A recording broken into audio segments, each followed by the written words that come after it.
Welcome to the Triad Arts Theater here in Yelm, Washington for the who's who of the Nisqually watershed from mountain to sea.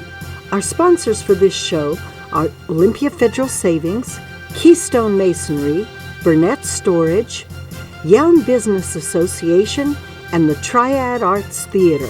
And now, the Mayor of Yelm, J.W. Foster. Welcome to Yelm.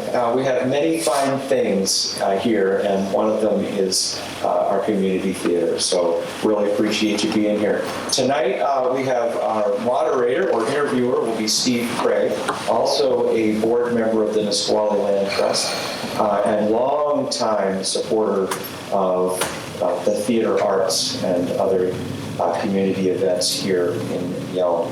And he'll be interviewing, our very first interviewee for the series will be the Nisqually Tribe Chair, Farron McCloud. And you're going to hear lots about him over the course of the evening. So sit back and enjoy. And now, Steve Craig and Farron McCloud.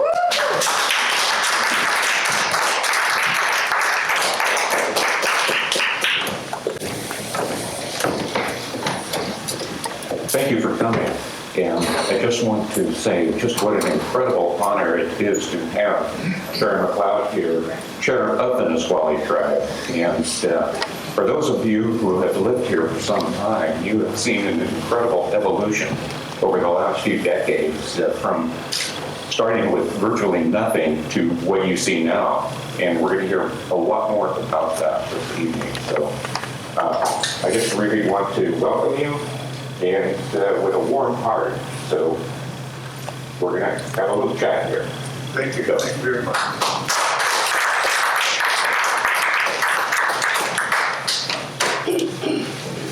So you understand the format. We'll just have kind of an interview. I have a series of questions here. And at the end, we're going to open it up for Q&A so that you'll have an opportunity to ask some questions yourself. So let's begin. Welcome. Thank you. I'm going to put on my glasses here so that I can see what I'm doing. But the first question that I have It's is, next to this chair. Yeah, you want to. A good mayor always brings an extra pair of glasses. Thank you. Thank you.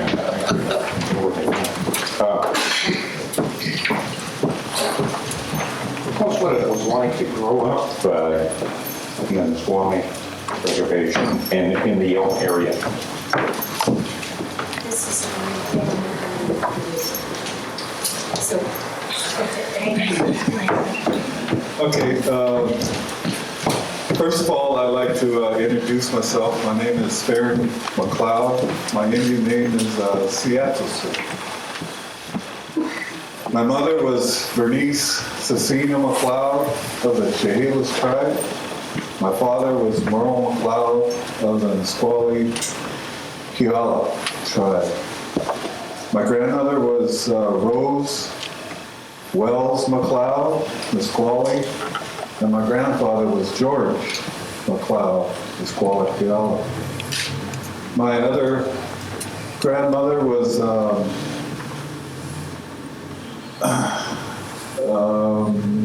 Nancy Cecina, and her husband was Murphy Cecina of the Chehalis Indian tribe.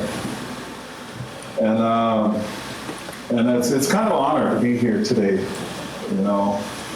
And as far as the first question, as growing up here in Nisqually and in the Yelm area, for pretty much 59 years of my life in this area.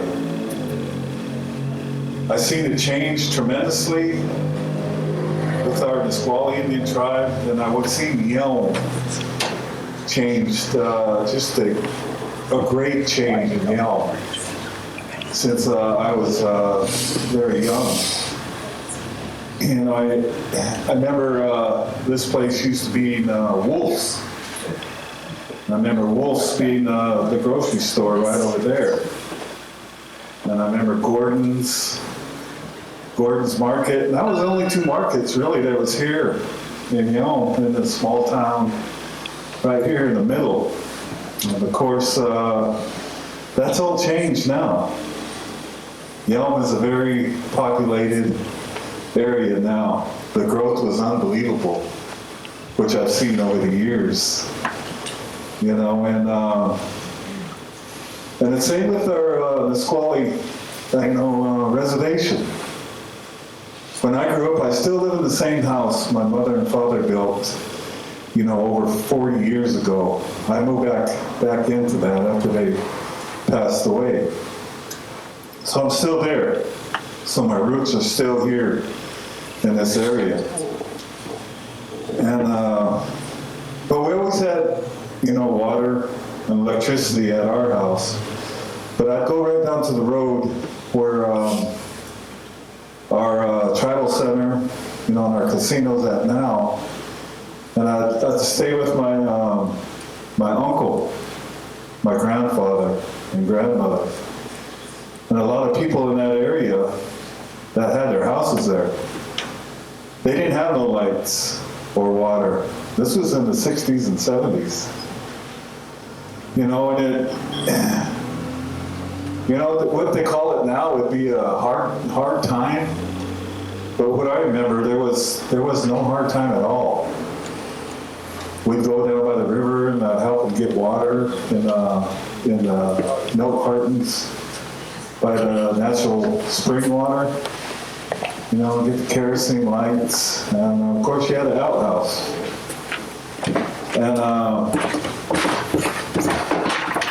it was something back then, and you didn't worry about it. I remember Zelma McCloud, a great elder who's still alive, is one of our oldest elders. She always explained it. It was a tough time. It was a hard time, but it was a way of life. As the years went by, of course, they got electricity. They got the power. They got water. And everything started to develop within our tribe. Housing, a huge, big part of our development, much needed, still is today. And we just kept growing and growing. I think in 1978, we built a tribal center, and it had a gym in it. It had a bunch of offices. That was huge. That was the first step of us moving forward. And Zelma McCloud was a big part of that. She was the chairwoman at that time to make that happen. And I remember a lot of these elders, and a lot of them are still with us today, who fought, hard back then to kind of make us what we have today. But I see what Nisqually's got going now and what Yelm's got going now is the growth to keep our communities going and our tribe. And it's good, it's positive. Our tribe has a lot more advantages now than we had, especially when I was a youth, and a lot more than my elders had when they were growing up. And we can go with that. Education's so important now, more than ever. And we stress it at the reservation. But one of the advantages we have is we can start our kids at the early head start, the infant stage. And we can help them all the way into college, as far as they want to go. We have the resources to pay, for the whole education process. It's just us getting motivated. And it's working. They are. We have them graduating from college now and going to high school, getting their high school education. And it's gradually moving up and up and up. And that's what we need, and that's what we're striving for. But growing up in this area, it's almost like night and day, in these last, 20, 30 years. Yelm has really grown. I remember we used to come up here, you knew everybody, a lot of your friends and everything. Now you kind of go through town and that's not the case anymore. But it's progress. And that's just how we work. But still, the Nisqually reservation and this Yelm are very close. A lot of history that goes way, way back. And it'll always be there. Yelm's not going nowhere. The Nisqually Tribe is not going anywhere. So that's important that we continue to work together and keep moving forward in that right direction. You mentioned the importance of education and that that's a priority with the tribe. And many of the tribal members and members even of the tribal council went through the Yelm school system, I believe. What was that like, coming from the reservation and going to school in the Yelm schools? Well, of course, like I said, when I grew up and when my aunts and uncles grew up, came to Yelm. Yelm was a B school when my father and they were a very big family. They were a big family. McClouds are still a big family. And Yelm was real small then. And by the time I come up to Yelm school, it moved up to A school. Then by the time I was finishing up my high school, it moved up to a AA. Then now I think it moved up to a AAA, and I think it went up to a 4A school here in Yelm. I never thought I'd see that. I think now it went back to a 3A school. But it was an experience. Back then I was in the late 60s and the 70s, but a lot of us from the reservation came here to Yelm, went to school. I played a lot of sports, a lot. It just came natural within the McCloud family. It seemed like we didn't have to work at it very hard. We just, followed our fathers and uncles' footsteps here in Yelm. So that was a little more, when you play sports, it gets you through it. You got to have a certain grade point. And it wasn't very difficult for me. A lot of my friends, I think in our class we had 10 tribal members. We was all in the same class of 75. When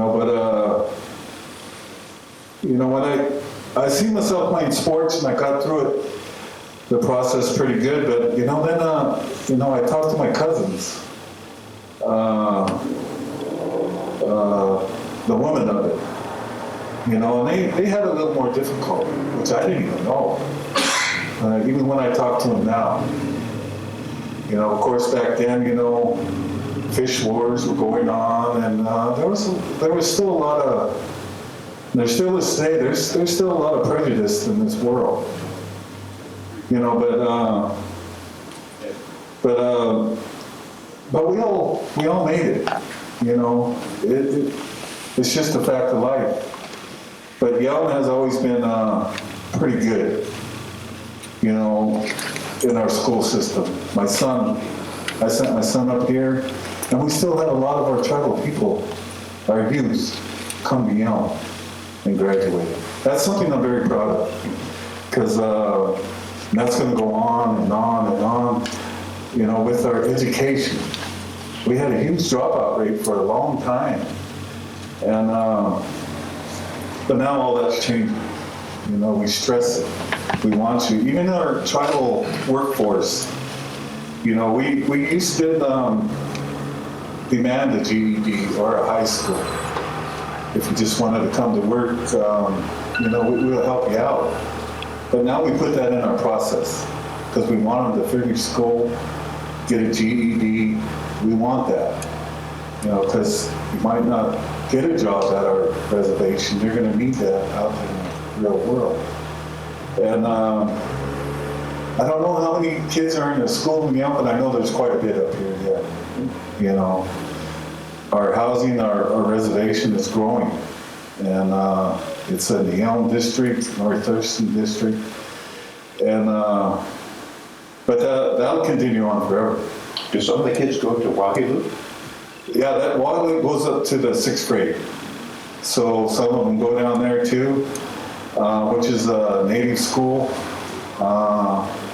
at Frank's Landing, and of course we all know Billy Frank and his family that, where a lot of our fish wars were. But that Wahelu school has been running for a very long time. And it's something that, we're proud of, they're proud of, and a lot of tradition is taught there. And, but like I said, education is one of our top priorities. My wife, Linda, was an education director for years. And my mother, Bernice, who I love very much, she went back to school at a very late age.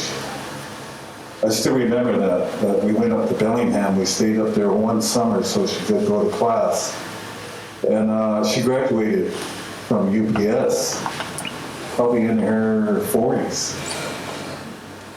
But then she started a program that was called Head Start, which I didn't know too much about. And she had a little trailer in Rainier, her and another lady. And I still remember that. I'd get in kind of trouble here in Yelm, or in school. She goes, "That's it, you're coming with me, you're going to work, with me." And we're going to, with my Head Start program. I says, "I think you know what a Head Start is, Mom." So she took me, and it was something I always remember. And it was our young ones that we were starting education. My mother was very proud. She was the first one to actually get her Head Start program going. And my wife followed in those footsteps. And I had a time of my life, sitting around with all these young ones. And that was my first experience with it, and of course we had Head Start at our Nisqually reservation. All my kids went through Head Start. You can ask anybody in our reservation. They say, "Oh yeah, we went through Head Start." And but we just can't stress enough what it is for education. And of course, Yelm's a big part of it because we don't have we're a long ways off to having our own. A lot of reservations have their own schools now. But that might be in the future, but for now they'll come to Yelm, and they'll come to the North Thurston district, and we'll keep striving for that education part with our youth, because that's our future. It is. And Yelm is right here. And Yelm has a very good academic program here in Yelm. My son said he played sports too, but he said he was so happy with the education he got. That was probably more important to him, he said, than playing sports. And he's 25, and he's a very bright young man now. He works at the youth center, and and that's the kind of thing we need to keep happening. Kind of going back in history just a little bit, Chief Leshai. Many people associate Chief Leshai with the Seattle area. And Leshai Point and Leshai this and that in Seattle. And he's actually in Nisqually. why is that, why is there confusion in that regard? And what's sort of the reaction of the Nisqually people to the fact that sunshine seems to be more prominent in the Seattle area? You know, that's a good question. But if you ask anybody from the Nisqually area, the Medicine Creek Triad tribes, which is Nisqually, Puyallup, Muckleshoot, and Squaxin Island, you won't hear that. Because we knew Chief Leshai as our great chief of Nisqually. But back in the 1800s, when there was a lot of great chiefs here in the state of Washington, and they were all fighting for their treaty rights, to keep their land, to keep their way of life, to keep their language. And they were all together, and they banded here in Nisqually, Seattle, and this whole great state, you know, to stay as one. Stay as one. And of course, Seattle, you know, probably was the biggest gathering place, but that's where they all of them had to meet to make sure that, you know, all the great chiefs keep fighting for what they believe is their way of life, and it still is today. Chief Leshai was a great man. His brother Quinn was a great man. And it still shows today within our Nisqually Indian tribe. You know, a lot of great leaders have followed Chief Leshai. You know, I always tell a story, an elder told me, you know, as he was fighting so hard to keep his water, to keep his sacred mountain, Mount Rainier, to keep his land, to keep his way of life, to keep his traditions for his people. He fought that till the end, to the very end. He wouldn't sign the Medicine Creek Treaty of 1854. He wouldn't sign it because he felt that wasn't enough. He wanted more for his people. And ultimately, you know, they caught him, you know. And when they had him held up in the jail, waiting for his fate, all of his people, in the Nisquallies, everywhere, you know, in this region, they gathered outside. They had their drums and their songs and their prayers. And they sang for days and days and days and months and months and months to show Chief Leshai that they're with him. That Chief Leshai, you're our chief no matter what your fate is, and we'll continue to keep fighting for what you have taught us. Of course, his fate was, they hung him. And they pretty much murdered his brother, Queen, just for sticking up for their rights, for their people. And you see that instilled in the Nisqually people today. It all stemmed from our great Chief Leshai. And,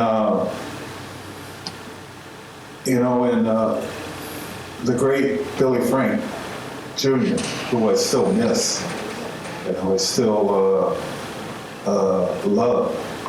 He was married to my Aunt Norma for years when I was young. And, you know, Billy Frank was just one of us to me. He was just another person. But then we watched him develop into a great, great leader, a great activist who went through a lot. And that all stems back from Chief Leshai. And Chief Leshai was a great man. I had another elder tell me that he would hunt for months and gather berries and get everything out of his house for a potluck for his people. He would give everything he had just to make his people come so he could talk to them. And he would have nothing left. But he knew this is what he had to do for his people. And that continues on today. And everything, I believe, stemmed around Chief Leschi and what he did for the Nisqually Indian people. You know, but I've never really heard, this is the first time I heard that he was kind of connected to Nisqually, or Seattle more than Nisqually, because the way I grew up, he was our great leader, our great chief, and he'll never be forgotten. Actually, we're going to celebrate his honor on Monday at Nisqually Indian Tribe. We call it Chief Leschi Day. This coming Monday? This coming Monday. So we're going to have a little ceremony Friday afternoon, and that's going to continue on. You know, we close our offices down for our great chief. Is this limited to tribal members? No. Open to the public? Yeah, it's going to be Friday at 3 o'clock at Billy Frank Jr. Community Service Center. We just named that for Billy this year. It used to be our tribal center. But that's from 3 to 5 at the Nisqually Tribe. Yeah. But then in honor of Chief Leschi, we're closing down our offices building and in celebration of his life. You know, we do it every year. And that's just how much, you know, he meant to us, you know, the great chief. And, you know, I can talk forever on Chief Leschi, you know, a lot of history. And He must have been allied with Chief Seattle. yeah. They all had to band together. Yeah. You know, and that's probably where you keep hearing that, is they had to work together because they knew what was happening. They were getting invaded. Everything was turning bad for their people. They were losing their land. They were losing their way of life. And he was right. As the years went by, it gradually got worse. You know, the traumatization of our people, of their way of life, which still scars us today. You know, the sending of our people to boarding schools, cutting their hair, can't talk your language, taking their kids. That was some huge dramatization of our people. A lot of alcoholism came from that, a lot. Because you want to forget. You've lost your way of life. You lost who you are. You lost your identity. And alcohol was there, and they knew it. And but slowly but surely, we're getting out of that era and bringing our traditions back, bringing our way of life back, and being proud, being strong, and coming together after a very rough time, you know. A lot of people can't talk about it. I go to a lot of meetings, and you cannot get the elders to even speak about it, kind of what they went through. It just hurts them so bad. And it's a time of life, you know, that, you know, we wish it didn't happen, but it changed everything for our Native people, but we're working on that to get that back. And you see it happening now, because that's, a lot of our tribes are being very successful now. Sort of related to this struggle that has gone on for generations, what do you remember about the fish wars, which really weren't that long ago, and resulted in the Bolt decision? And can you talk about any of your memories of that? And as I understand that you were quite young when all of this was going on.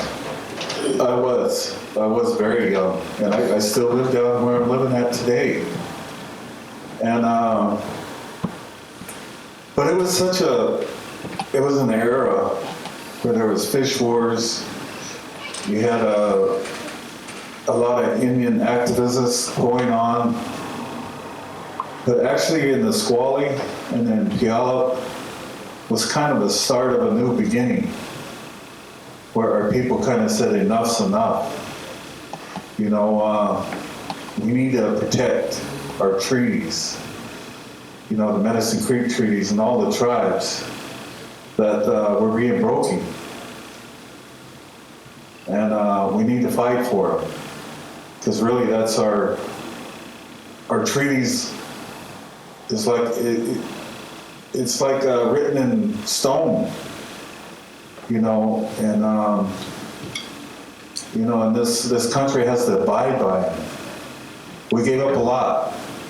It was a difficult time. Like I said, Chief Leshai didn't want nothing to do with it. It wasn't enough. But they weren't being honored. You know, our right to fish, our right to hunt, in the usual accustomed places. We're being told what we can do and when, and that wasn't right. So back then, in that era, protesting, fighting, making a stand, you know, like they say, that it was a fish wars. It was a war, very violent. And like I said, I was very young. I was only like 8, 9, 10 years old, you know, and Did that affect you? Could you feel it at that age? oh, of course, you know, we got documentaries that are shown still today of my aunt. Her name was Norma Frank, but her maiden name was Norma McCloud. She was my aunt. She was one of the big family. You could see her husband, Billy Frank, was already in jail. He was sitting in jail. But they weren't going to give up. So they went out in their canoe and set their own net. Her and Maisel. And set their own net. Of course, the game wardens came right down and pulled them in. And what I seen, you know, was they wouldn't let go of the net. They wouldn't let go of the net. But instead of the game wardens just, you know, try to talk them out of them, trying to help her up off the ground, you know, trying to be sensible about it. All they were doing was just fighting for their rights. They just kept dragging the net. And she wouldn't let go. You could just see her rolling in the dirt. And they just kept dragging it and dragging it. That was one of the saddest things I've ever seen in my life. Did you see that as a child? I didn't see it as a child, but I've seen it when it was being filmed. And it still brings tears to my eyes, because that was my aunt. And it made me very angry, you know, to actually believe, you know, this was going on. You know, there's a film that was made. It was called As Long as the River Runs. It shows quite a bit of the history of it. It's a very good documentary that was made, but that was only part of it. There was a lot of bloodshed down there in Nisqually too that they didn't show, where they were getting clubbed, where they were getting hit. The women were getting beat. The kids were crying. And none of that was showed, but I remember that. You know, it was a difficult time. But it's something, you know, as natives we had to do. You know, Billy Frank went to jail over 50 times, you know, sticking up for his rights. And of course, out of all that, you know, they moved to Puyallup, and there was McNeil Island, Wounded Knee. You know, it just kept escalating. The Indians had enough. We need to stick up for our treaty rights and what is rightfully ours. And but the Nisqually Fish Wars, you know, we had a lot of people that came over and supported it. You know, Marlon Brando, a lot of headline people, Dick Gregory, list goes on and on. There was support, you know, right here in Nisqually, little Nisqually. You know, we didn't even have no housing yet. We didn't even have a tribal center yet. And And of course, it stemmed, what came out of all that was the Bolt decision. Went to court, which we finally learned we had to do. We couldn't fight them in that way anymore. We couldn't keep going to jail. We had to get educated. We had to learn a different way, where actually we could, something might happen. And it went to court with Judge Bolt. And when that decision was handed down, it was a great win for us Native peoples, but it also made a lot of people mad. They didn't feel it was right for some reason that, Native people who've been fishing for years and years and years, they didn't deserve 50%. It upset a lot of people. But it was a great decision, not just for fishing, for everything in our native way, that you've got to respect the treaties. And the Bolt decision was a big part of that. Well, there's sort of a new dimension that's emerging with the Keystone Pipeline in the Midwest, and tribes across the country have joined in. What has been sort of the reaction, response to that within the Nisqually tribe? Right, that was very powerful. And you went back? Yes, I actually went back there twice, as tribal chairman. Me and Willie Frank, the third, and a few others from the state of Washington tribes, we all flew back there in support of Standing Rock. And got to know the chairman very well. We actually went into the council. It's such a big tribe over there. We went into the tribal council chambers, and our council consists of 7. Their council consists of 17, and their meetings go on for days. They're a lot more bigger. But once we got to Standing Rock, and we got to by the Cannonball River and the Missouri River, and you come around the corner, and there's a big hill that goes down like this, and it just overlooks the prairie and overlooks the water. But once you come around there in that car, you can see thousands and thousands and thousands of Native people that are camped out, protesting in a peaceful way. Not like we did in the fish wars, where it's very violent. The chairman made sure that he wanted to keep this peaceful. He didn't want the violence. And he stressed that. He stressed that when we came in to his land, that we were doing this very peaceful. And that was so important, so important. And but to see so many Native Americans come together, there's a lot of tribes. He was telling me this. His name is Dave Archibald. I believe. He says we don't get along with that tribe. We don't get along very good. We've been having a lot of problems, but here they are sitting with us down here. Here's another Crow tribe over here, sitting over here. A lot of them. He goes, Farron, this is unreal. This is bringing us back together. I told him that's the Creator. He's making us all come together. That's why we're here, from the Nisqually, Swinomish, Lummi, Squaxin, all of us flew over together in support of them. But most of it is about prayer, the power of prayer.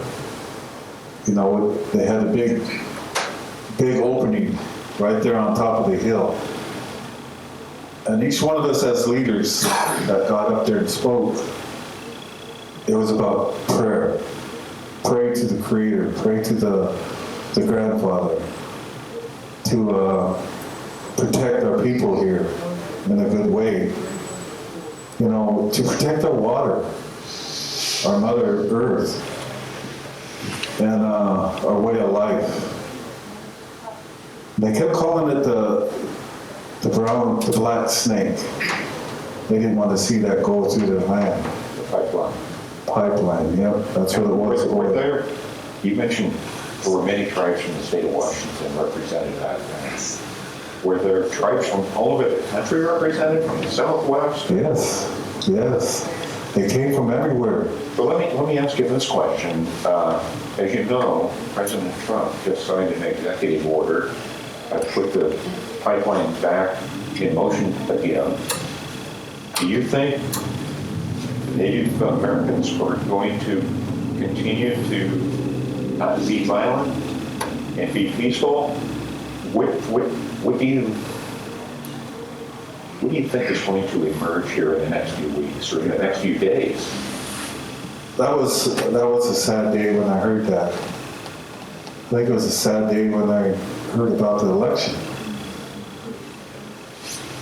You know, to come so far as Native Americans, and to come together as one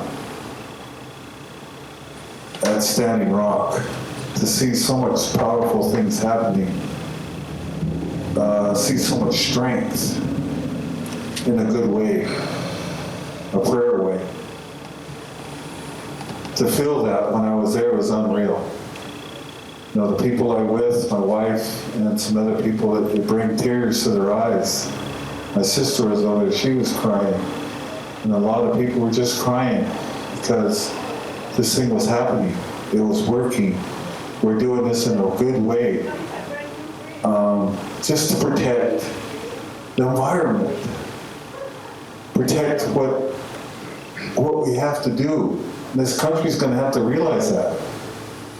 We cannot keep destroying it for the my God dollar. We have to stop. We have to slow down.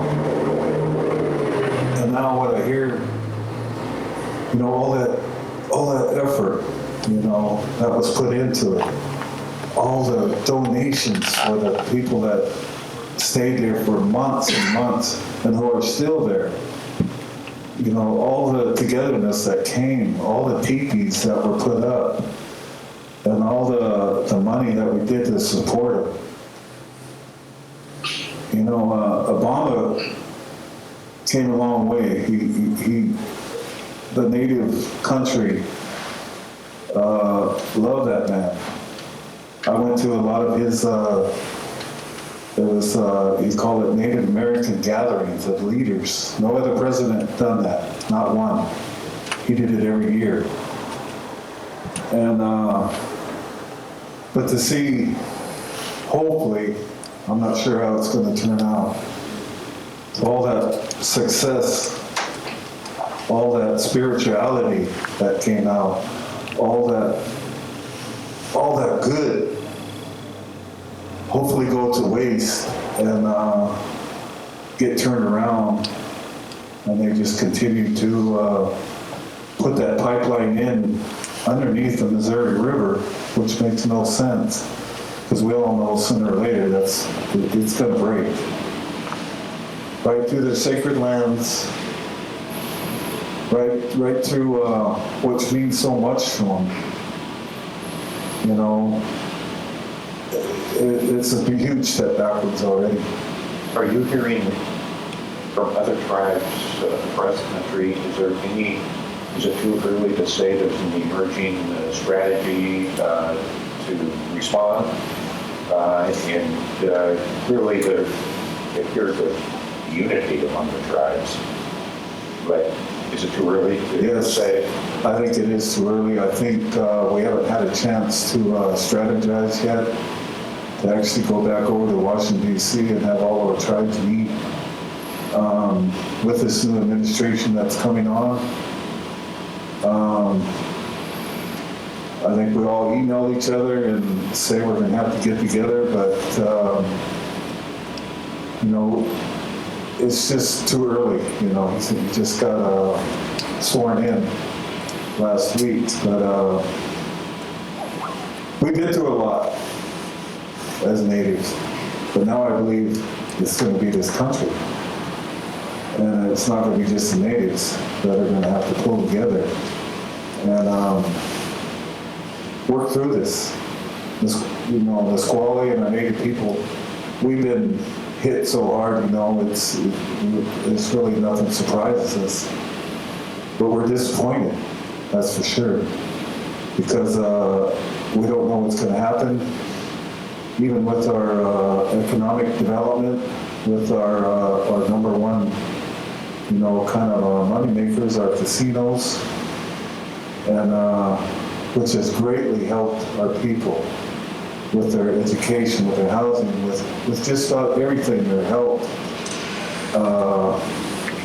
We don't want to see it go backwards, and we want to keep moving forward and working with this great country, but it's kind of a wait and see thing right now. You were mentioning off camera that Trump, of course, has casino, and that he saw Indian tribal casinos as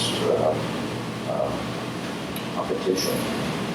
Do you think there will be any revenge on the tribes now that he's in a powerful position and that could influence tribal casino operations across the country? That's something we're going to have to wait and see. We've talked about this at a lot of our meetings. When he ran against Hillary, we all said, that he spoke his mind about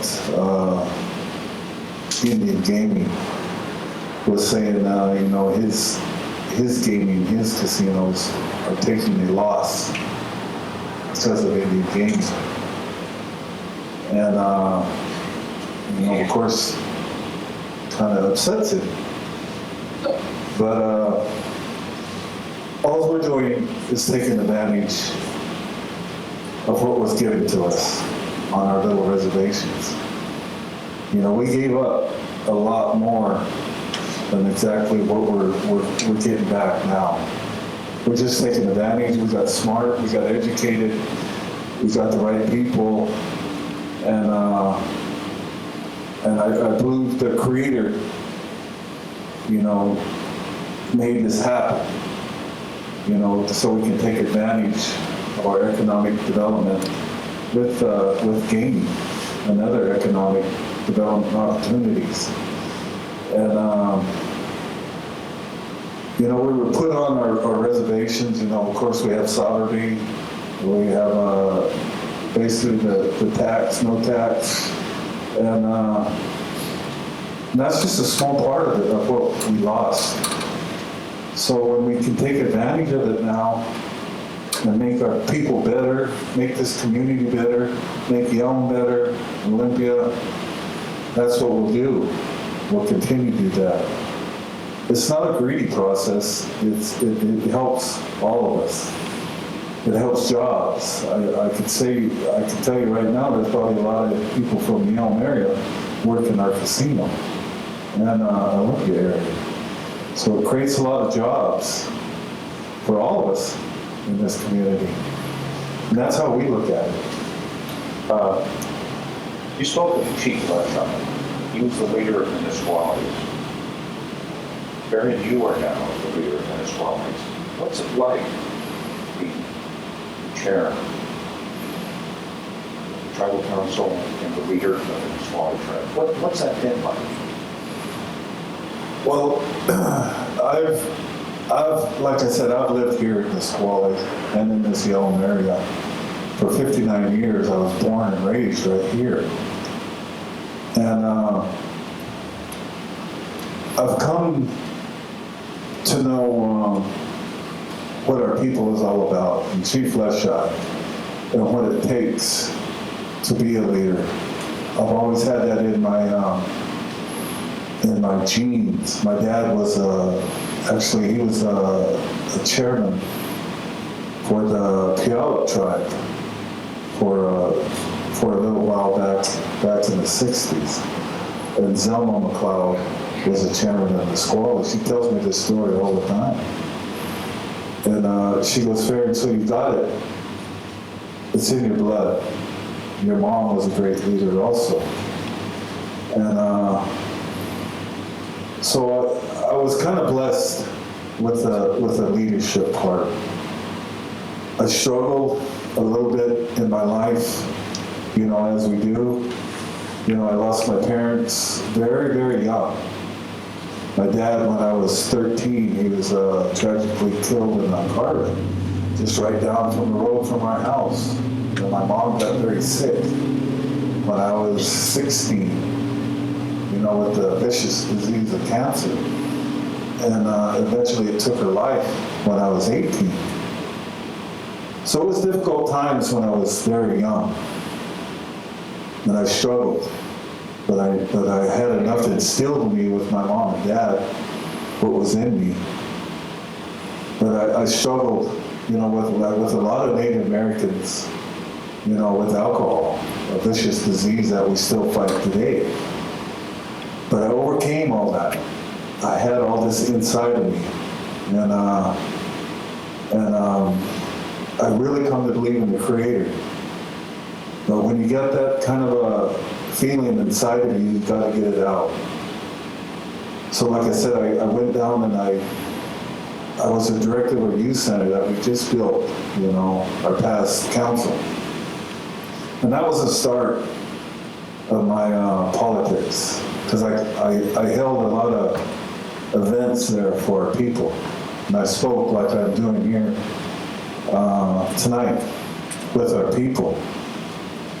Then they come to know me. They came to like to hear what I was saying, and they kind of asked me, "You should run for council now. You're ready. You are ready." So I did. I probably jumped the gun a little bit the first time, and I kind of ran for chairman. Right out of the chute. And but the Creator had other plans. He knew I wasn't ready. That wasn't the way to go. So when another position came up on council, I ran for that, and I won.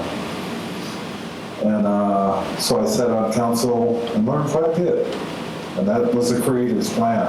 That's what I needed.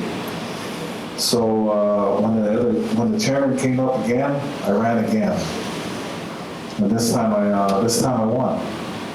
I won. I had the confidence in our people there in Nisqually to be their leader. But it's been a little over a year now, and it's a lot of work. It's a lot of commitment. It's a lot of weight that comes with this position on your shoulders, because every decision you make, you're being looked at. But it's a decision that I like. It's a decision I love. I love my people very much. I love the surrounding community. And it gets difficult sometimes, but it gets rewarding too, to see when I can help my people in every which way possible, every facet of our community. You hear it every day. Every day there's something different that needs to be done. And that's where the chairman comes in. I was just at a funeral today. One of our tribal members was fighting an illness for a long time, a good friend of mine. So they asked me as the chairman if I could help officiate it, help them get through this process, which is a very hard process. And this family was very young. Their mother was very young. And I knew they were going to have a rough time. I said, of course I can. So I was out there with our people today, helping them with that service. I kind of officiated the whole thing. And but that's what leaders do. You don't avoid that kind of thing. You don't want to avoid your people in a time of need. And we actually had 5 council there, which I was very proud of. Very happy with my tribal council today, that they were there to support our people that are in need. I was very proud of them today, and because it was forgotten. A lot of people now, you get into this leadership role, and sometimes your head gets a little too big. You forget who you are and why you're there. And when you do something like this, it makes your heart feel good, and that's why you're a leader. And I'll always do that. I'll always be there for my people. It's something I always had in me, always. You know, and I'll continue to work for my people. But it's been interesting. I'm still learning. Yeah. I'm still learning. I got a long ways to go. Has the weight of this responsibility changed you in any way, do you feel? I don't believe so. I try not to be something I'm not. I talk with my people in a good way, you know. I'm just one of them. I try not to change, be something I'm not. Something, you know, sometimes when you get power, it changes a lot. I've seen it so many times over the years. People just change once they get elected. But I told myself I'm not going to do that. I'm going to be who I am, you know, and be respectful. I learned that at a young age. I teach my kids respect. I have it sitting on my council chambers. You know, respect. I demand it in my chambers. I demand it with my council. That you respect everybody that comes in this council chambers, no matter how it's going. Because sometimes as we all know, politics can get pretty hot and heavy. But we will not go off the deep end. We'll treat everybody with respect. And my parents taught me that. I teach my kids that, and I stress it all the time. You know, we teach our youth that, and that's a key word. What if any big challenges are in front of you right now? Meaning the Nisqually Tribe. Well, everything just running very smoothly? Are there nothing. Challenges out there that you can talk about? Yeah, nothing's a piece of cake. You know, that's life. The Creator makes sure of that. It's not going to be easy. But I think one of the things we're really we're having a difficult time with is last year. It's called the North of Falcon meetings, where the state and all the tribes get together at a certain location. It's different every year. And we kind of work out of agreement to what's our fishing season going to be. You know, and that's working together. And it's been going on for a long, long time. But last year, it didn't turn out very good. We took another giant step backwards when we couldn't come to agreement within our tribes and the state. You know, it ended with nothing. Is this related to harvest? It's related to, yeah. The tribes, you know, we've been fishing these rivers in our way of life for a long, long time. And over the years, centuries, hundreds of years, you have to let the fish go up. You have to just not even fish them. You let it go so it could be that natural runs. We've been doing this forever. You have to. That keeps things plentiful. After every so many years, you just have to let them go. Go out and spawn. And that hasn't happened for many, many, many years now. And it's starting to show. So our point was we're all going to have to come together. We're all going to have to just kind of quit fishing. We're losing that resource. Everything's going against us, the climate,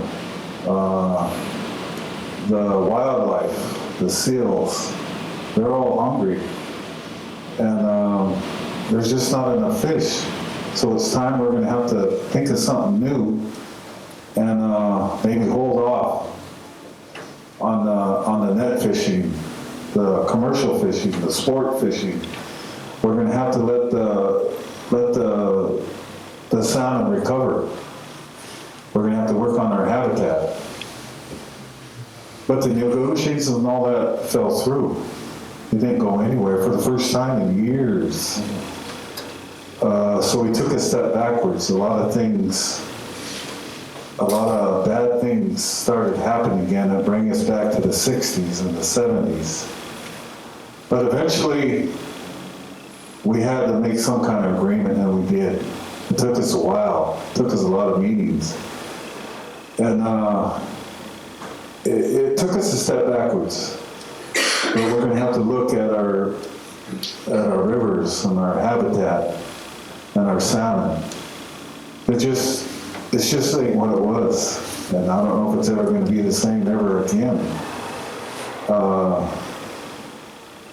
You know, I always hear the stories that my grandfather, my father, you know, there were so many fish in Muck Creek, the Nisqually River. They could tell you that, you know, you could walk across them. There were so many of them. But now you're lucky to see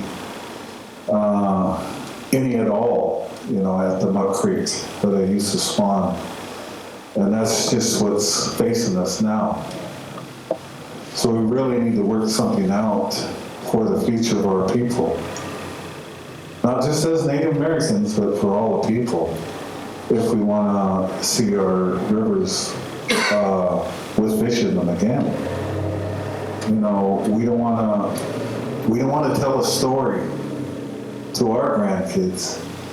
Yeah, there used to be fish in this river. We used to catch them. They were plentiful. But now there's none. Now we don't fish these waters. That's something I don't want to see. That's something I don't want to tell my future grandkids and their grandkids and their grandkids. So we're going to have to find a way to work together and get our resources. Are you optimistic? Yes, I am. But right now, it's a difficult situation. We got to get back together. We're going to have to work together. It's going to take a whole team effort, you know, to manage this thing right. You know, again, we're going to have to quit worrying about the dollar and go back to what we are and our resources, our land. You know, what we're walking on every day, and not take it for granted. And just slow down, back off a little bit. And look what we have in this great state. You know, what we have. It's just a beautiful state. We have a lot of not rain air. You know, we have a lot of trees. We got clean waters. It's our bays that we're polluting and are hurting our fish runs. And just look at it. Look what we have. Think about it.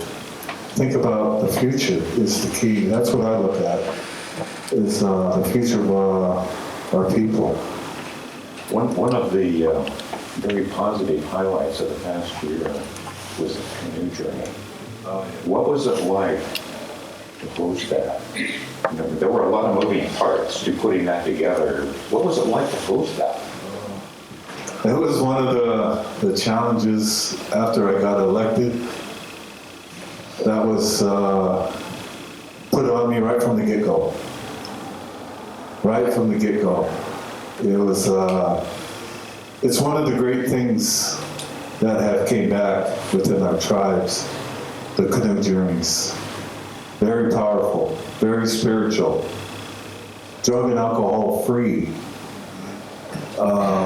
It brings back a lot of histories. Because centuries ago, that was the only way we traveled, was by canoe to different reservations and different tribes. That was the freeways back then. We traveled by canoe.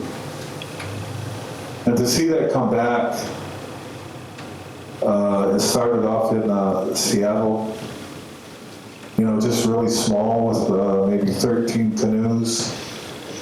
But here in Nisqually, we had over 110, I think we had. But it takes a lot of work, a lot of commitment. Not just for the Nisqually Indian tribe. We got a lot of help from Yelm. We met a lot of people from this Yelm area. And a lot of them came to volunteer. And a lot from Lacey, a lot from Olympia, and of course a lot from different organizations and a lot of different tribes, came together with a commitment to keep this very powerful canoe journey going. And it was the first time we had one here in Nisqually. Some of these tribes had 2, maybe 3 by now. But this was the first one here in Nisqually. When would you likely have another one? And these are annual? Yeah, they're here yearly. And different tribes host them? Yes. Next year will be in Canada. In Canada? Yeah. So when would you anticipate the Nisquallies possibly hosting again? Well, it's hard saying, because everybody wants to do it. There's a lot of tribes. Yeah. So we have them already. So, everybody, you got to kind of wait your turn, and you got to ask, if you can host one. And I know Puyallup, I think, is hosting in 2018. But that's hard telling. But we got nothing but praise there in Nisqually on our canoe journey. We kept the budget down. One thing that was happening, we were losing the tradition of it all. I think we was kind of trying to outshow each tribe. And with the gaming part, and when you have a little resources, a little money, it kind of got out of hand. And we kept that budget down to a minimal of what they were spending on it. We went back to tradition. We made a lot of our own gifts, our giveaway gifts. We made them, our community get together. We had a crew that was in a warehouse that worked at it every day, made beautiful cedar boxes, made beautiful paddles, drums, all handmade, not bought. And that's what we need to get back to. And we had so much help from so many people, but it took a lot of work, a lot of planning, and a lot of it fell on my shoulders. If this thing didn't work out, so who are they going to blame? They're going to blame, the chairman. So I had to work very hard. We all had to work very hard. This whole tribe, I've never been so proud of this Nisqually tribe in my life, that they came together as one. Of course, our staff, our employees, it's just, when the time comes, when these 9 days come around, that's going to be your job. You are going to be over there at the protocol site. Of course, we're going to need staff to keep things rolling, but your main job is going to be over there. And they understood that. And our non-native employees had the time of their lives to see all that for the first time. So many people coming together, so many canoes, so many dances and singing for days and on and on. Most of the times we didn't get out of there until 2 in the morning. Then you had to get right back up and start at 9 in the morning.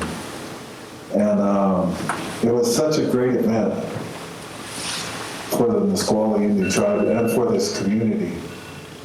It was, I'll never forget it. I'll never forget it. And we had such good praise from other tribes, how we hosted it. But as I told our Nisqually people, time after time after time, just be yourselves.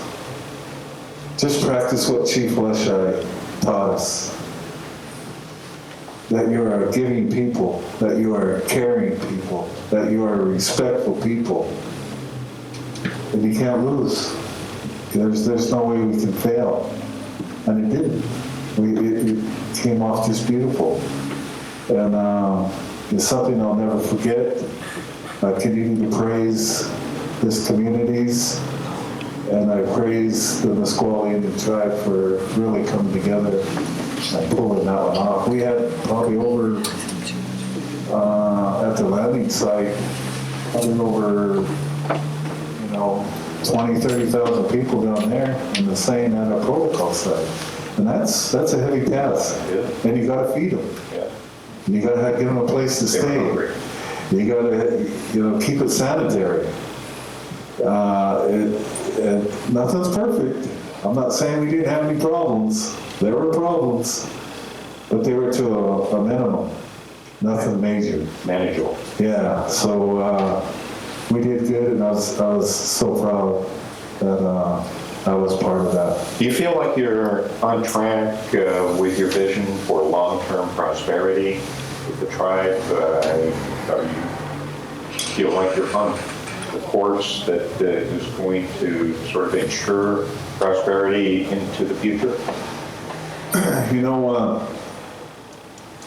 Our tribe, has grown. We have, I think when I first started working for the Nisqually Indian tribe some 25 years ago, our employment, staff was maybe not even 100, less. But now, with our staff now, we probably got over 400, 500 people working, not including the casino. And that's progress right there. One good thing about it, we got so many opportunities for the tribe that if you want to work, we can pretty much get you to work. We can put you to work, to raise your family. And we're working on getting our housing, affordable housing. With a lot of your good progress, your good fortune, you kind of go above that limit on housing and HUD. That you're kind of overqualified, and that's what we're finding out.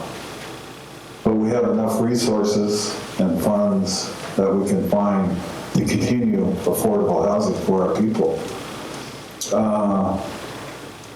I see the future looking bright. Again, this comes with education. We have the resources to educate our people and pay for the education, which is very expensive, as we all know, all the way through college. Go see the world if you want, but come back, educated, run this tribe, be a future leader, and but don't forget who you are. Don't forget your traditions, your way of life, the canoe journeys, the sweat lodges, the prayer, the drumming and singing, all the stuff Chief Leshai taught us. You can't forget that. If you do, you're in trouble. You need to remember who you are. You need to be proud Native American. And I stress that all the time. Always remember that. Teach your children that. And but the future, like I said, we've got a new administration now. That's going to be a process we're going to have to work with. But the future looks bright for our Nisqually people and our surrounding communities. There's so much opportunity now that wasn't there when I was growing up. Like I said, we didn't even have housing. We didn't even have a tribal center. And it wasn't that long ago. Yeah, we had a tribal center up here. It used to be Algiers. That was one of our tribal headquarters right up here in Yelm. I think where Mr. Doug's at now, I go in there and eat.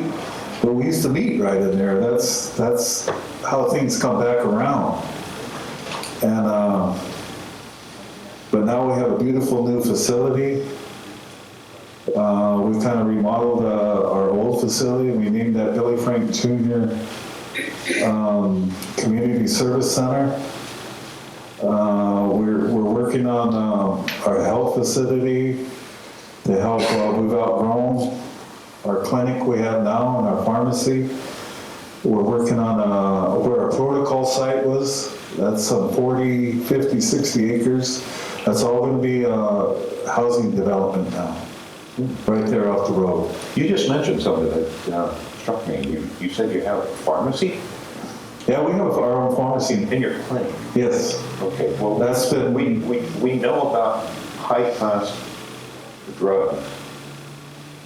Are you able to get kind of a special rate on drugs, being a sovereign entity? And because drug prices are going through the roof, and I think even President Trump is challenging the pharmaceutical companies. Can you tell me about your pharmacy? That's interesting. right. It's only, we've only had our pharmacy in there for maybe 2 or 3 years. You know, and it's all fairly new to me, to be honest. So are you able to provide drugs at an affordable cost, much less than if I go to Rite Aid? You know, and one of the advantages of our treaties is our health care. You know, we still get that benefit of it helps. Where you know, that's actually I can go get my prescriptions filled for my diabetes, everything, and it doesn't cost me anything. Is it conceivable that you could have a healthcare clinic there that grows to such an extent that you're not only making it available to tribal members, but to non-tribal members, Yes. that would make it more affordable for the surrounding community? Yes. Is that how That's exactly what we're looking into. Really? A lot of a very good friend of mine who's a chairman of the Jamestown Farron Tribe runs a very a good clinic up there where he works with the whole community, such as we would with Yelm, Mason, and everybody, with our pharmacy. And it's one of the, but we need to have a bigger facility to accommodate that. And that would open it up, not just to our people, to our surrounding people too, with our pharmacy. Now that potentially could be a very big deal. Yes, Could it not? yes, and we're really looking into that. Wow. And, but that's working together. That's what it's about. Yeah, absolutely. Everything starts with a conversation. Right, right. Yeah.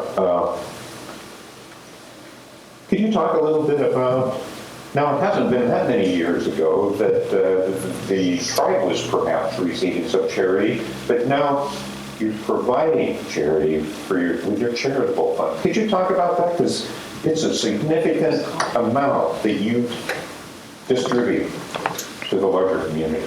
Yeah, yes it is. It's one of the events we have every year, and we work on it all year. You know, it's in our compact, our gaming compact. You know, really that it kind of says that we have to get back to our community. But really with the Nisqually Indian tribe, it's our way anyway. We would do this even if it wasn't in our compact. But it's one of the more gratifying things that we do as the Nisqually Indian tribe. How much did you distribute this time? I think it was about 1.5 million, maybe more. everywhere. Yeah. Of course, Yelm was a big part of it. You know, you read your signs on our schools, and of course we support education all the way.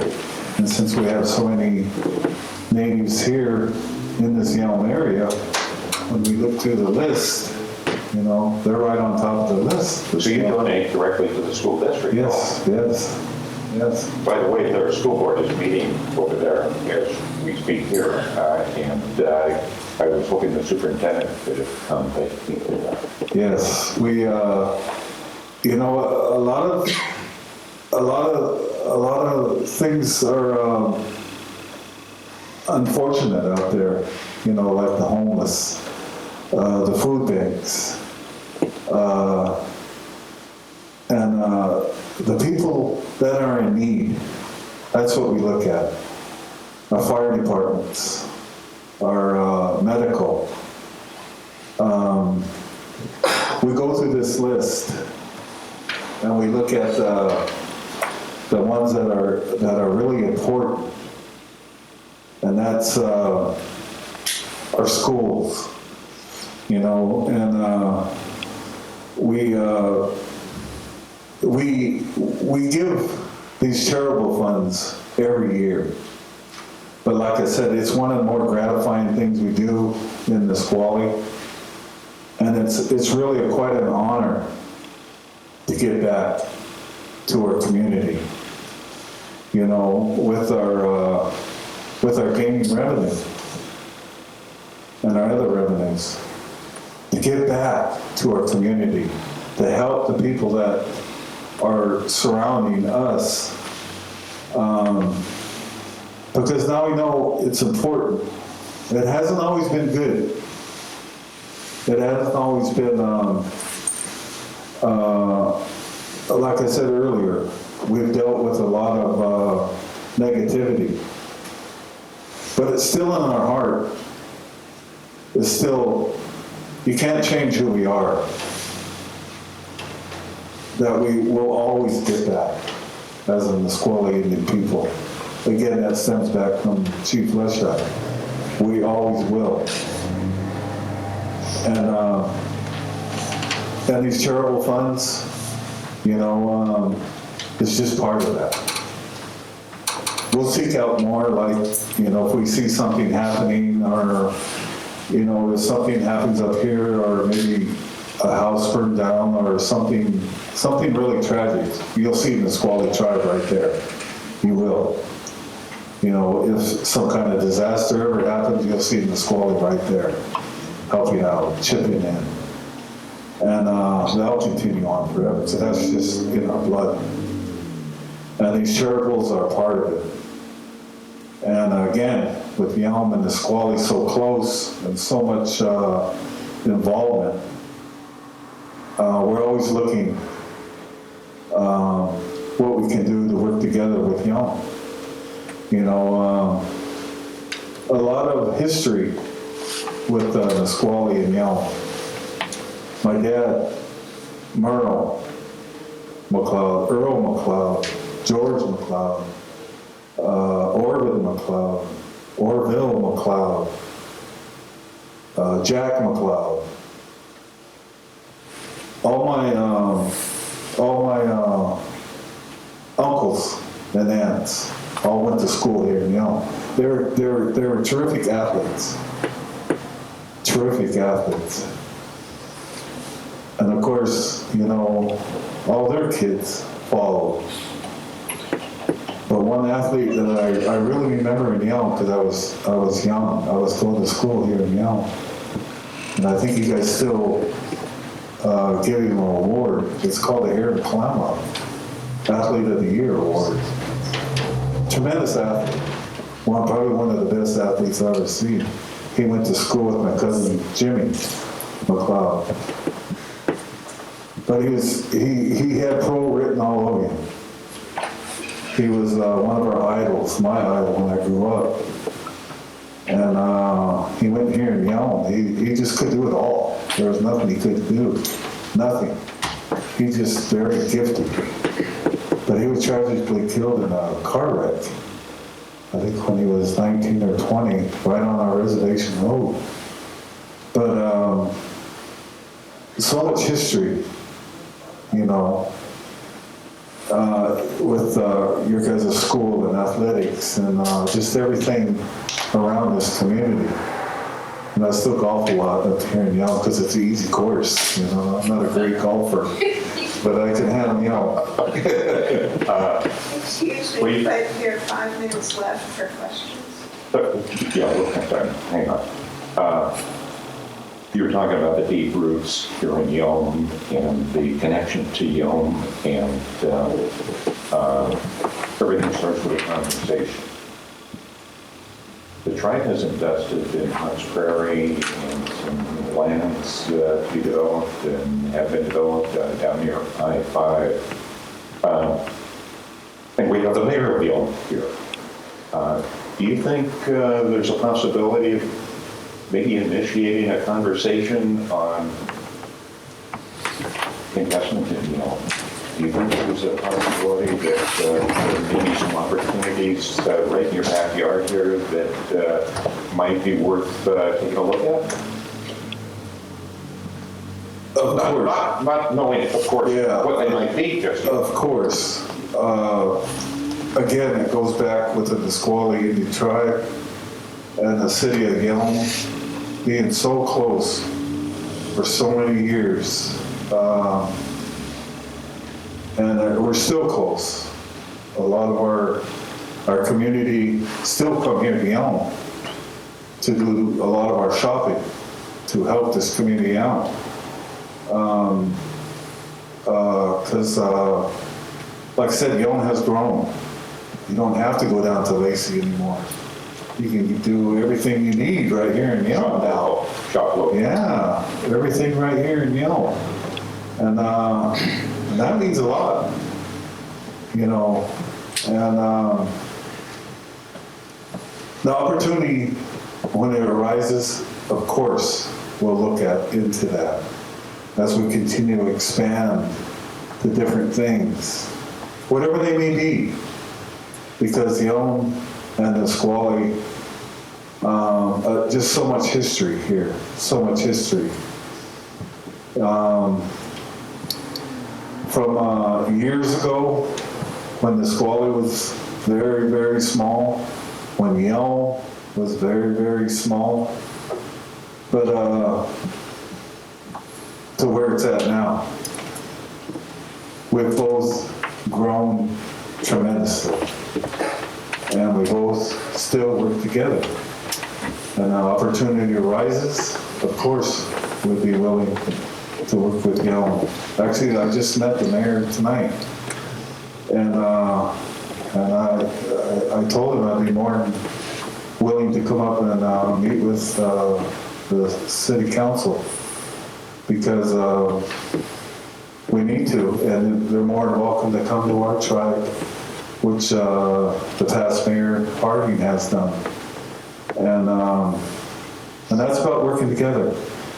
And the great Billy Frank seen that coming.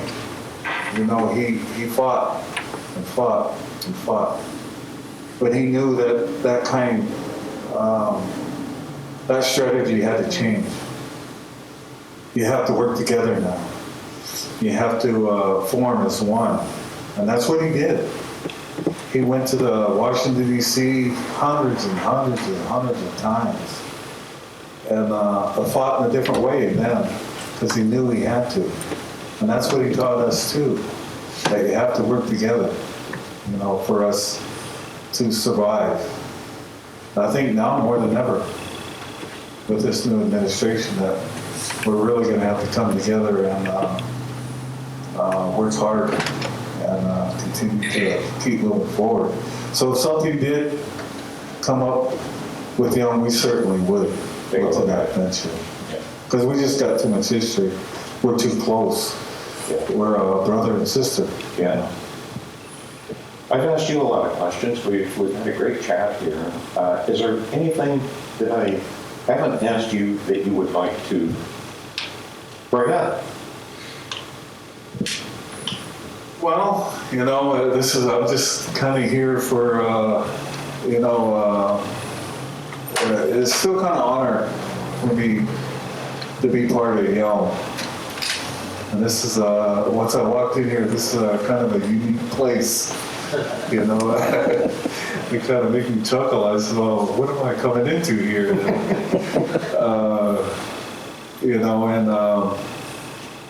With so much history here in Yelm, with my family,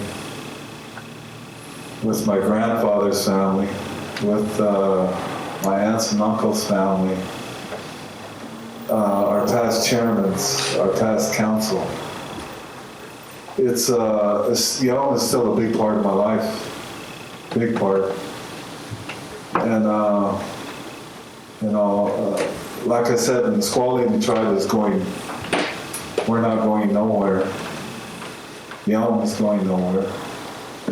And, but we'll continue to strive and grow together. And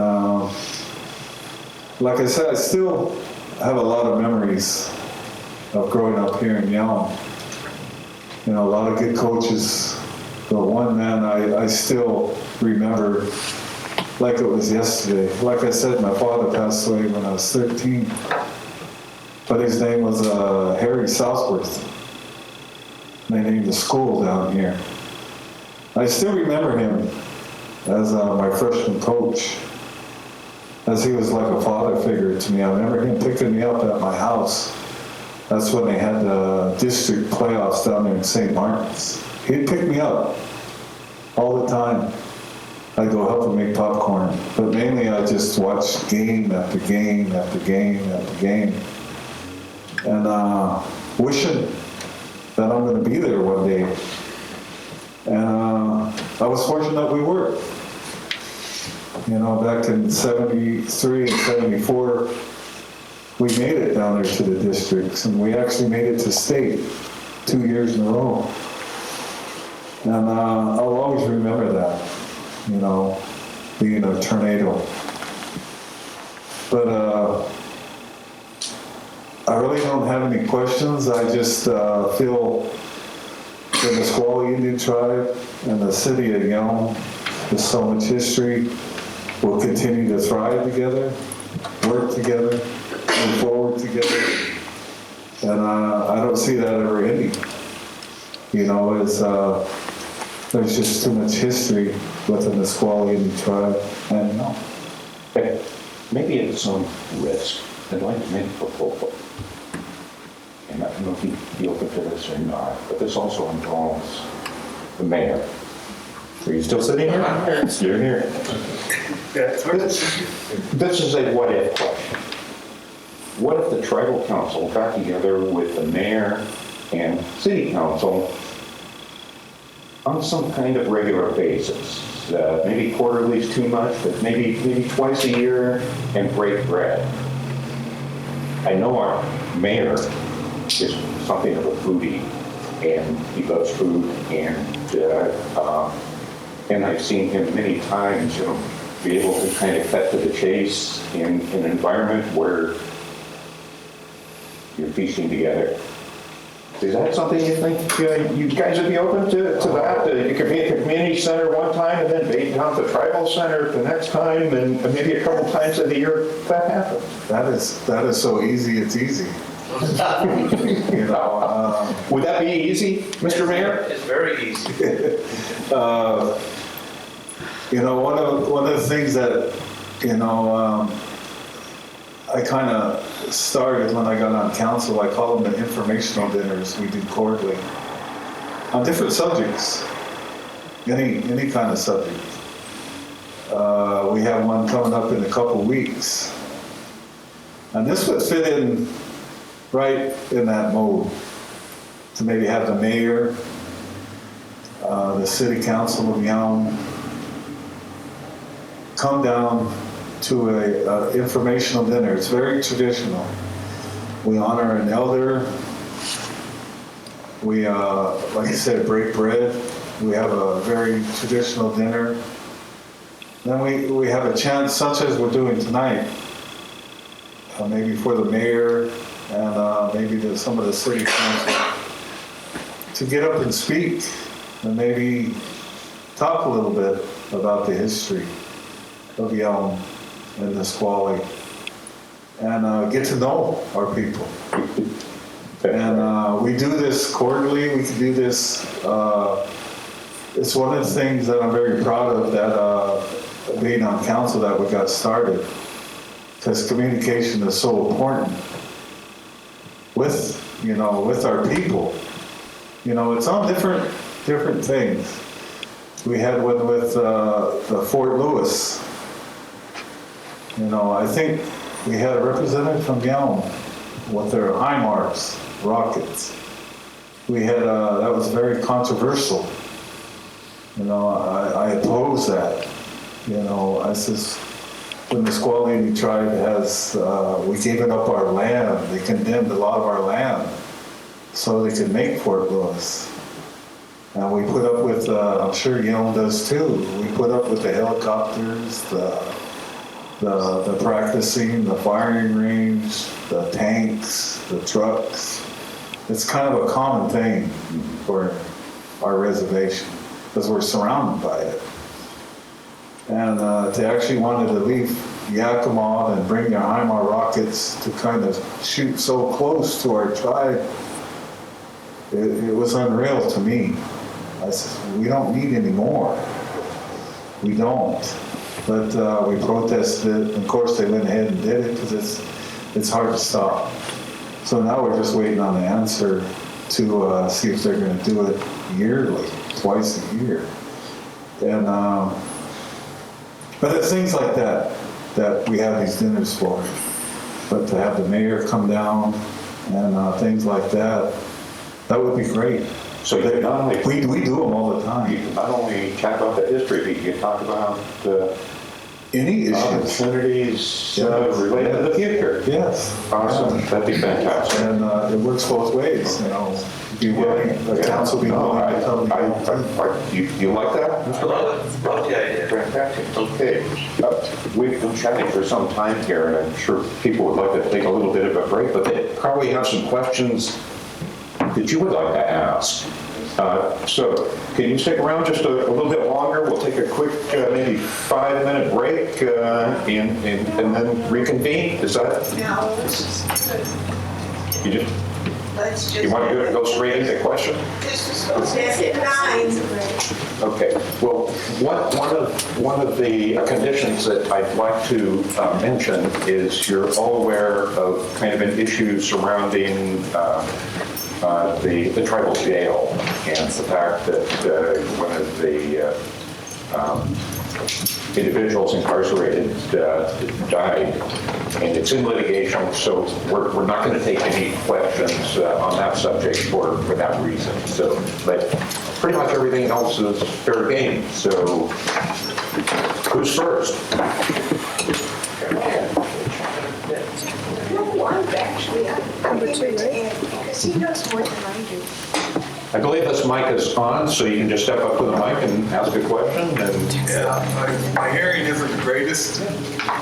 Oh, I will be done. Can I ask a quick one since I'm the closest person? Sure. Hi, my name's Susie Lafarge. I live south of Yelm in Clearwood, and I have a 14-year-old son, and this is kind of a non-technical question, but when we go to the river, where we, the JBLM has a place past,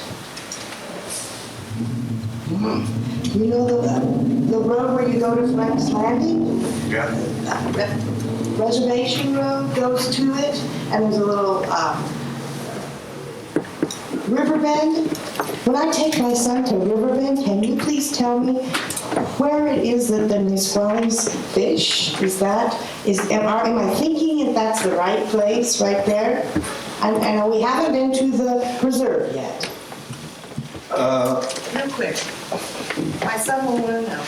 Well, the Riverbend camping site, is, if you know where that is, that is kind of, they kind of own all those campgrounds where they can park their trailer. But did that used to be is that where the Indians used to? Yeah, that was one of our usual and accustomed places to Okay. fish. They go But and play at the river, and that's why I'm asking, because they Yeah. wanted to know, are we where the Indians? Yes, you are. But actually, there's a camp. If you keep going farther down to the right, as you get closer to the river, you go to the far right. To the. It's called Reuben's Camp, and our tribal fishermen still launch their boats there. They have an area cleared out there that they use for their Exclusively? yes, every season. That's not bad. Yeah, so it is right there. It is right there at the riverbed campground, and they still launch their boats there. They'll fish up and down right in that river right there. But you're right. That is there's a lot of tradition. You know, we have tribal members that still live right in that area. But that is Frank's Landing, still literally. Yep. Down the way. That was Okay. pretty much all where our native people lived and fished. Well, we've only lived here 3 summers, so we're, Yeah. and with teenage boys, that's a good place for them to be.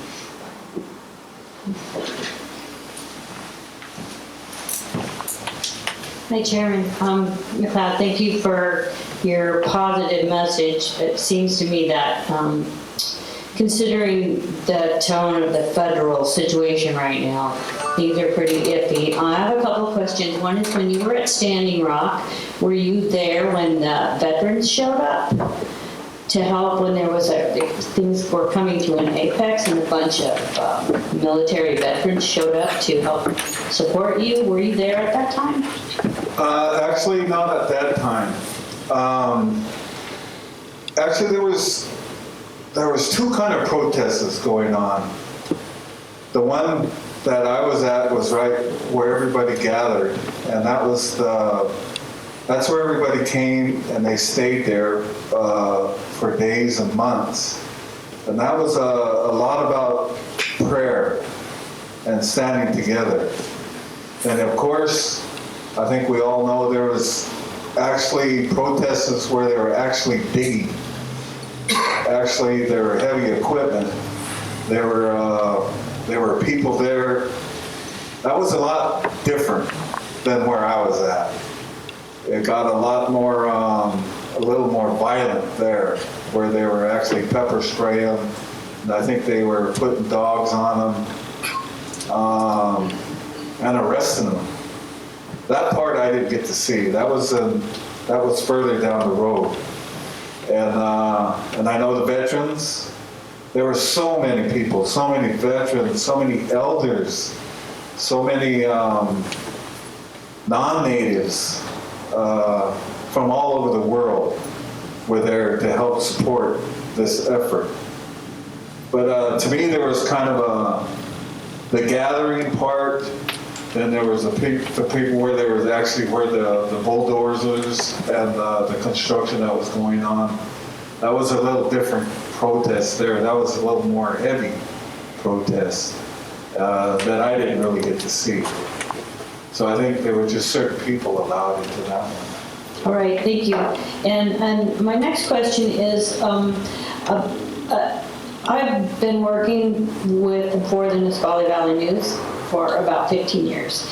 And in the beginning, when I first started working for the newspaper, my perception and my attempts to communicate with the tribe were pretty useless. I could not get people. I talked to Chairman Ayala a few times about a couple of things, but it seems to me over the last 15 years, the Nisquallies have opened up their culture to let more of Yelm and the outside world in. And I think a lot of that work has been done by Hanford in the last couple of years too, being in the schools and promoting the canoe journey and everything. So do you think that as you've opened up, that has contributed to your success and some of your growth by being more open and sharing your culture with us?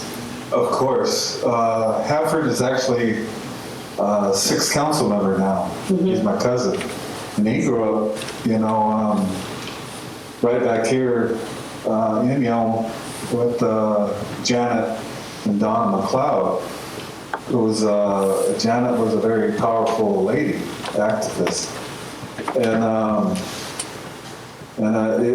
It's good Hanford is on council now, because he has roots right here in Yelm also. And he does speak a lot to the Yelm schools. And he's asked me more than once to come up too, which I would be more than happy when I get my schedule in order to be involved with the schools too. But a certain council, some of them get elected that really hasn't grown up on the reservation, such as me and Hanford and a lot of us that are on council now, and grown up here in Yelm.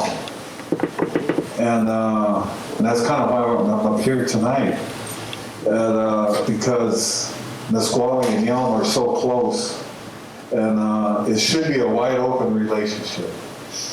It has to be, because like I said, we're brother and sister. We're just too close not to be. And there's just so much history, with the Longmires, with the Wolves, with a lot of people that I grew up here in Yelm, that I come to know.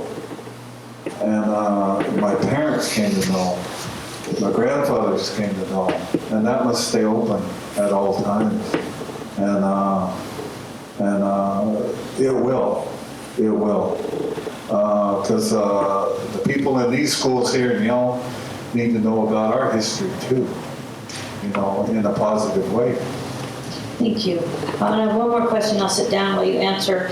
When do you expect to hear from the Army what they're going to do with the missiles? Actually, I thought I'd hear by now. But we always had a good response or relationship with JBLM.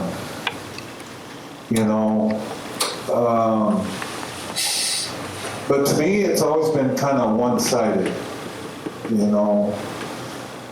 It was really, you work with them, and if they didn't like what they hear, that was the end of it.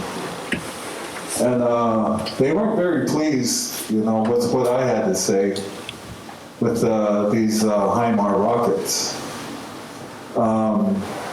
It's all about, it's one of the things they use in some very powerful war times.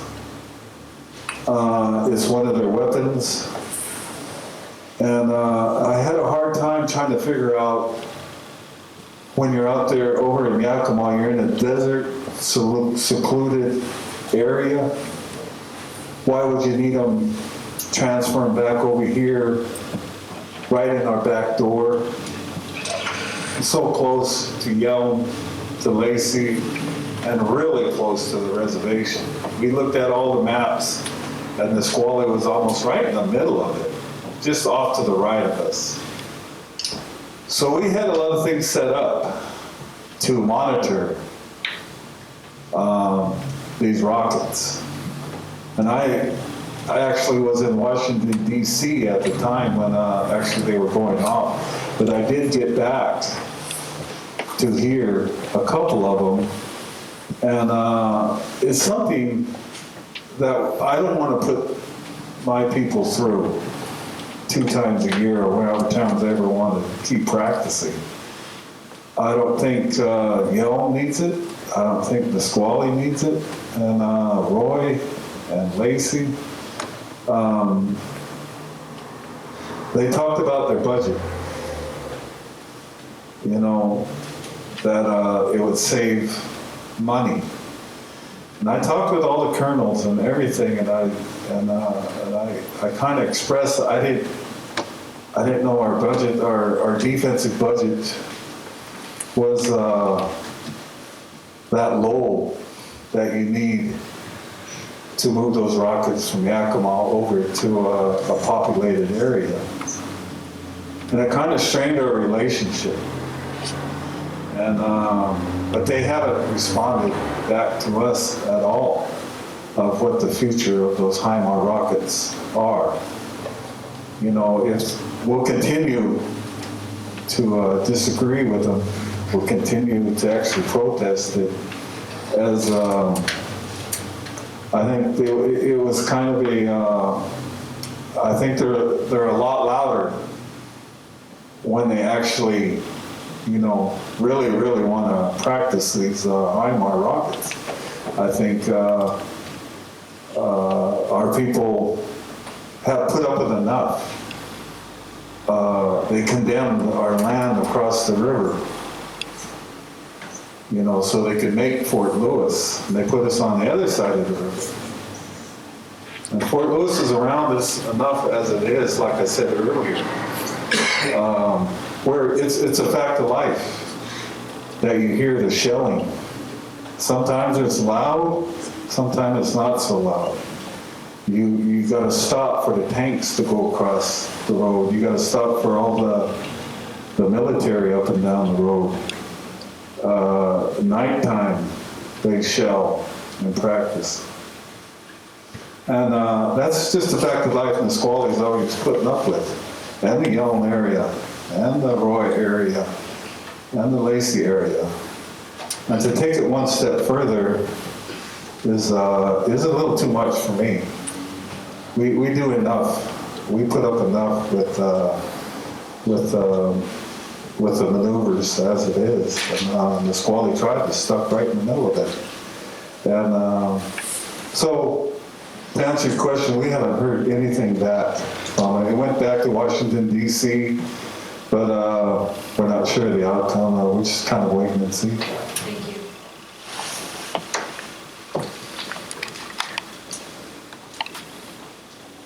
We hear them in Edenville too. With the changes in administration and the problems in the Dakotas and pipelines, are you going to be encouraging registration, voter registration? And is there any way we can help you with that process? Yes, you know, on this election, you know, we really stressed our native votes.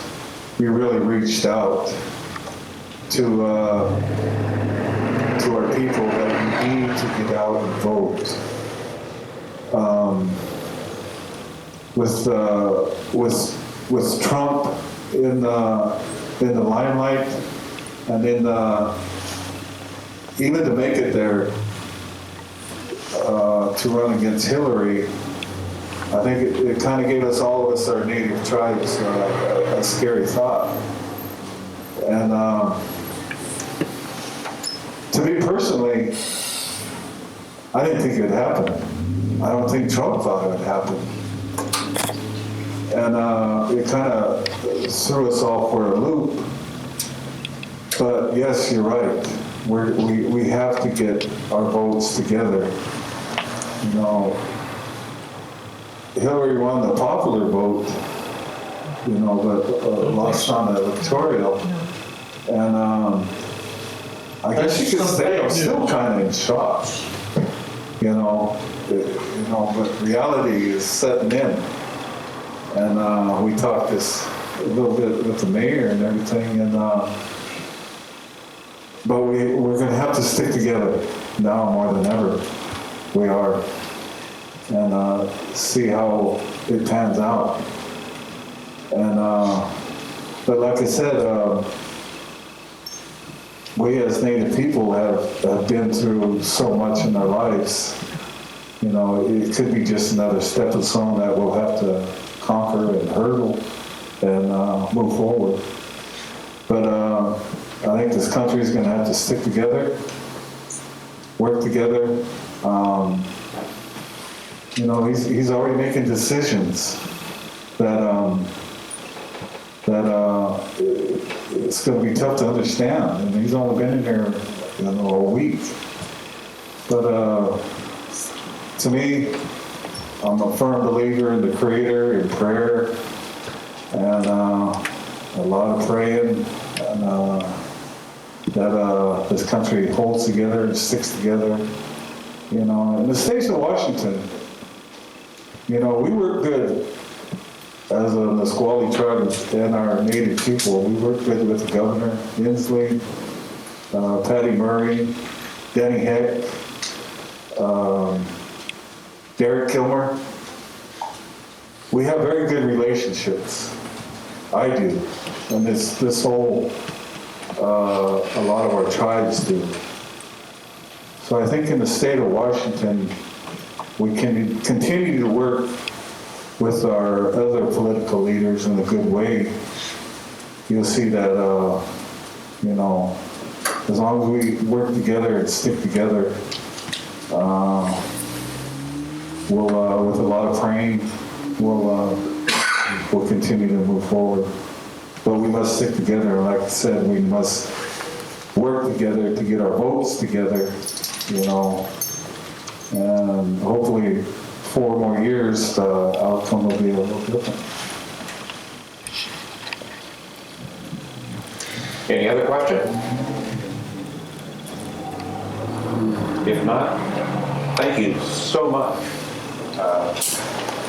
I would just like to say I want to thank you, Steve, and thank the mayor and everybody that's here tonight for inviting me here up to in Yelm. And it's been a pleasure tonight. It's been an honor. And I'm sure the Nisqually Tribe and Yelm will continue to have a good relationship. And we'll continue to work together. So thank you all.